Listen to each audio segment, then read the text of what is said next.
She's Nancy O'Dell. If you're watching, and you should be, on Audience Channel 239 DirecTV and the NBC Sports Network, one of the lovely people in Hollywood. Entertainment Tonight, co-anchor, friend of the show. Great to see her.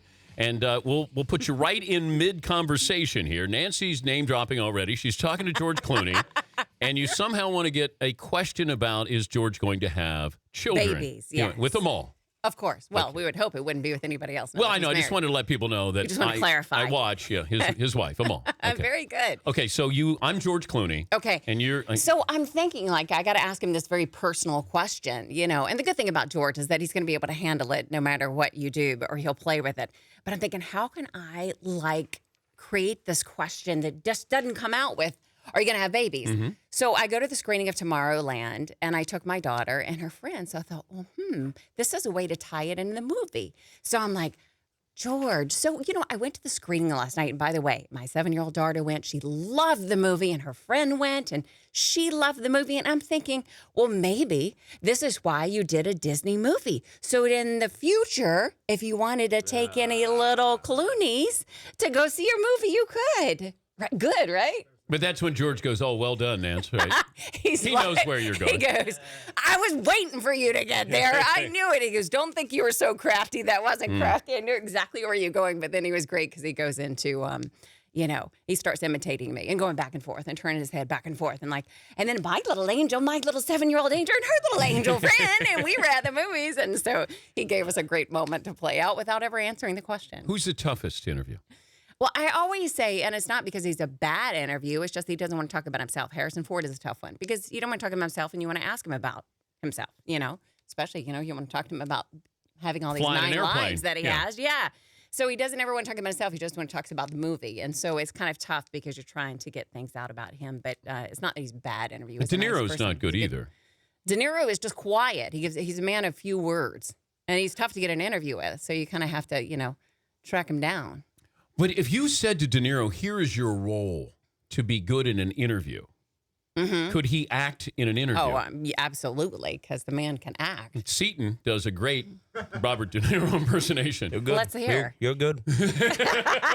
You just have to say the line how the and interviews repeat are. it. See? All he does is repeat himself. You talking to me? Yeah, it's kind of true, right? The red carpet, it skeeves me out, Nance. Because, well, first of all, nobody wants to talk to me or us. But when I see the reporters there, how tough is it when you see somebody come by and you don't want to interview them? What do you do when they walk by? Well, if their publicist says, do you want to interview so-and-so, I always deflect it to the producer. I'm like, oh, well, it's up to the producer. And then, it has nothing to do with They're me, the bad guy? Right. Or the cameraman will just all of a sudden be changing batteries on his camera. Hey, we're stuck down for a minute. Or, I'll kind of go back for a makeup touch-up or something so that I don't have to. But you get people who will stop by. They're not invited. They stop by. If it's entertainment tonight. Yeah, they tonight, just stop and they come up. You go. And the problem is sometimes it'll be, I don't know, the people who are fabulous behind the scenes that, should be interviewed and, maybe their sound editor or something, and they'll come up and then all of a sudden, you'll be doing the interview if you start doing the interview, and then all of a sudden you see the Brad Pitt walk by and you're like, wait, so you have to learn the craft, I say, of pulling them in and introducing them or having them ask each other questions and making it, kind of a fun moment when they meet each other. I feel bad. I saw Nance, and I gave her a hug, and then I put my hand on your rear end. You totally grabbed my rear. I don't know if it ended up on camera, but I don't think you meant to, though. I really don't. It's my, It's my husband's birthday, so you wouldn't have done that on my husband's birthday. Is he on here? Purpose. Is he here? No, he's not here. Is he listening? He might be listening. Yes, Happy birthday, babe. Dan grabbed my rear. And of course. I'm protecting it. Look. Oh, no, they got me. Oh, these damn camera people around here at DirecTV doing their job. And of course, the first time I meet Nancy's husband, I think it's her hairdresser. And I said, you did. Do most people bring their hairdresser, not their husband? Is that what it is? She was making out For radio? with her hairdresser. And I went, well, man, she is a friendly woman there. When I introduced you, I know you were like, oh, I thought you were her hairdresser. I know. Yeah, not good. You better say happy birthday, Keith, right now. Happy birthday, Keith. Thank you. Happy birthday. I know. You'll appreciate that. Well, we're both born in, mine's May 15th. Oh, happy birthday a little bit belated but that's to okay. you. Yeah, thank you. So you're a Taurus. Yes, I am. No wonder. better. I like you. Is that your, so that's what attracted you to Well, your husband? I was always attracted to Scorpios, which I'm a Pisces, so I'm really sensitive. So Those things don't mean anything. Really, I don't know anything about that. Well, I don't know a lot, but it seemed to work. I didn't realize that actually it probably did work because I was actually talking with one of my good friends, and she said something to me one time. She's like, do you realize that every guy you've ever dated has been a Scorpio? And I'm like, I didn't realize that. And I said, really? And she goes, yeah, except for the one that you were with for 4 years in college. He was like a Taurus. And then my husband's a Taurus. So I stick with the Tauruses, but the Scorpions, I guess I'm attracted to. Maybe that's why I grabbed your rear end.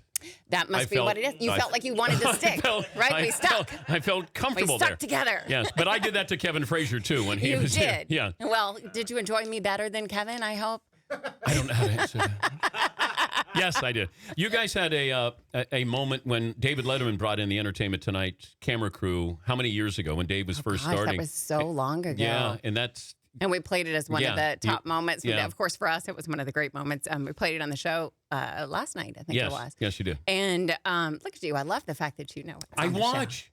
I watch all the time. We What is appreciate better? that. How many? I like that. Like, is there a rumor out there right now that would shock me in Hollywood? I don't think so.